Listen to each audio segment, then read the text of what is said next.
পুরুষ মানুষের ভালোবাসা কখনো দেখা যায় না, দেখা যায় শুধুমাত্র তার দায়িত্ব। যে মানুষটা রোজ খেয়াল করে আপনার খোঁজ রাখে, আপনি খেয়েছেন কিনা, আপনার শরীর ভালো কিনা, এই প্রশ্নগুলো বারবার করে, সেই মানুষটার সবটা জুড়ে আপনি থাকেন।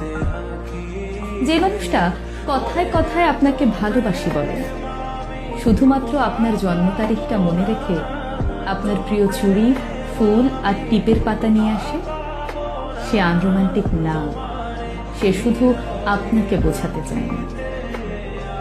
আপনি সারাদিন অনলাইনে না থাকলে যে মানুষটা বাহানা করে আপনার কণ্ঠস্বর শুনতে চায়, অযথাই ফোন দিয়ে আপনাকে রাগিয়ে দেয়, সেই মানুষটা আপনাকে অবহেলা করে না, বরং আপনাকে প্রচণ্ড মিস করে। আসলে একজন পুরুষ মানুষকে বুঝতে হলে তাকে তার মতো করে চিনতে হবে।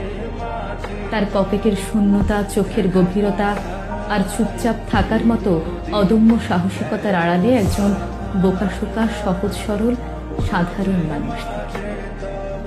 মেয়েরা অভিমানে সব কিছু বলে দিতে পারে, একজন পুরুষ তা পারে না, কারণ আপনি তার ভালোবাসার আগে আপনি তার দায়িত্ব, যাকে সে সারা জীবন নিজের কাছে আগলে রাখতে চায়।